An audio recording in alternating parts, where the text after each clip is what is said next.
আসসালামু আলাইকুম প্রিয় ফুটবল ফ্যান্স। চ্যাম্পিয়ন্স লিগে ম্যানচেস্টার সিটি বনাম রিয়াল মাদ্রিদের অসাধারণ দারুণ এক্সাইটিং ওই ম্যাচটার ভিড়ে আর্সেনাল বনাম বায়ার্নের ম্যাচটা কিছুটা হলেও আড়ালে ঢাকা পড়েছে। তবে ইম্পর্টেন্ট ফ্যাক্ট হচ্ছে বায়ার্ন শেষ পর্যন্ত নিজেদের ঘরের মাঠে চ্যাম্পিয়ন্স লিগে অসাধারণ রেকর্ডটা আরও একবার ইনট্যাক্ট রেখেছে। 1-0 গোলের জয়ে ন্যূনতম ব্যবধানে সেমিফাইনালের টিকিটটা তারা নিশ্চিত করেছে, যেখানে তারা ডিফেন্ডিং চ্যাম্পিয়ন ম্যান সিটিকে বিদায় করে দেওয়া এ মোমেন্টে দারুণ আত্মবিশ্বাসে থাকা রিয়াল মাদ্রিদের মুখোমুখি হবে। আরও একটা চরম এক্সাইটিং এনকাউন্টার আমাদের সামনে অপেক্ষা করছে। বায়ার্ন এবং রিয়াল মাদ্রিদের সঙ্গে খুব একটা বেশি কম্প্যারিজন করব না, তবে একটা জায়গাতে অনেক বেশি করে মিল আছে, আর সেটা হচ্ছে তাদের ঘরোয়া লিগে শেষ পর্যন্ত অবস্থাটা যাই হোক না কেন, বায়ার্ন মিউনিক এবং রিয়াল মাদ্রিদ চ্যাম্পিয়ন্স লিগটা একটু ডিফারেন্ট অ্যাপ্রোচে খেলতে নামে। অন্যান্য দলগুলোর তুলনায় তুলনামূলকভাবে চ্যাম্পিয়ন্স লিগকে অনেক বেশি করে গুরুত্ব দেয় এবং এটার জন্য অনেক সময় লা লিগা বা বুন্দেস লিগায়ও তারা আসলে কেমন করছে সেটা দিন শেষে ম্যাটার করে না। এবার রিয়াল মাদ্রিদ লা লিগাতে তো ভালোই করছে, একেবারে লিগ টপার সিচুয়েশনে আছে। অন্যদিকে বায়ার্ন মিউনিক 11টা সিজন ডমিনেট করার পরে বেয়ার লেভারকুসেনের কাছে ট্রফিটা হারিয়েছে। তবে ওই যে বললাম, ম্যাটার করে না আসলে।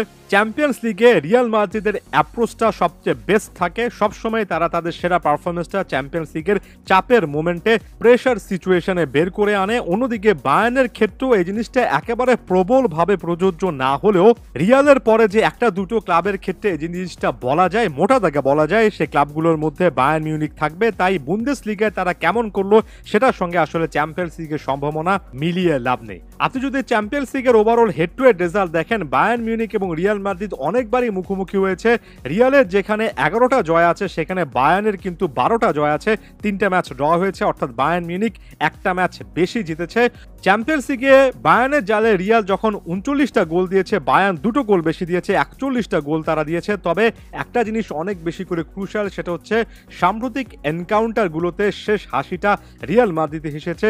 সেটা 2017-18 চ্যাম্পিয়ন্স লিগ সেমিফাইনাল হোক, 2016-17 কোয়ার্টার ফাইনাল হোক, 2013-14 সেমিফাইনাল হোক, চ্যাম্পিয়ন্স লিগে বায়ার্ন মিউনিক যখন একটা অদম্য অবস্থায় ছিল, রিয়াল মাদ্রিদই তাদেরকে কিন্তু মাটিতে নামাতে পেরেছে। তবে সর্বশেষ এনকাউন্টারটাও প্রায় 6 বছর আগের ঘটনা, অর্ধ যুগের এই ঘটনাগুলোকে অনেকে অপ্রাসঙ্গিক বলতে পারেন, তাই বায়ার্নেরও সুযোগ থাকবে। ব্যাপারটা এমন নয় যে ম্যানচেস্টার সিটিকে হারিয়ে রিয়াল মাদ্রিদ শুধু চ্যাম্পিয়ন্স লিগের ফাইনালের দিকে নজর করছে, বায়ার্নের কিছু করার নেই।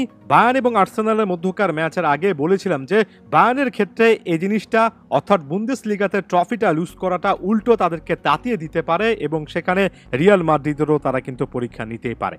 জোশুয়া কিমিক আরও একবার বায়ার্নকে রক্ষা করেছেন। সেই কিমিকের গোলে সেমিফাইনালের টিকিটটা নিশ্চিত হয়েছে। যে জোশুয়া কিমিক এই সিজনটার পরে আর বায়ার্নে থাকবেন কিনা সেটা এখন পর্যন্ত নিশ্চিত নয়। আপনি যদি ওভারঅল তাদের ডিফেন্স লাইন দেখেন, ভেরি বেস্ট ডিফেন্স লাইন হয়তোবা মনে হবে না, তবে গোলকিপার হিসেবে ম্যানুয়েল নয়ার ফিরে এসেছেন, এই জিনিসটা মনে রাখবেন। ফাইনাল থার্ড বা মিডফিল্ডে জামাল মুসিয়ালা, লিরোয় সানে, হ্যারি কেনরা আছেন, থমাস মুলার, সার্জ গ্যানাব্রি কিংবা কিংসলে কোম্যান এরাও কিন্তু আছেন।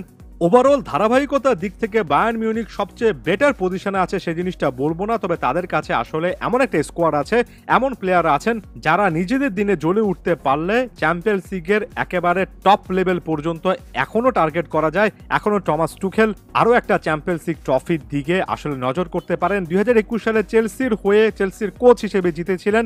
এবার কি পারবেন? চ্যাম্পিয়ন্স লিগের সেমিফাইনালের বায়ার্ন বনাম রিয়াল মাদ্রিদের মধ্যকার ম্যাচটাও কিন্তু আমাদেরকে আইকনিক আরও কতগুলো মোমেন্ট উপহার দিতেই পারে।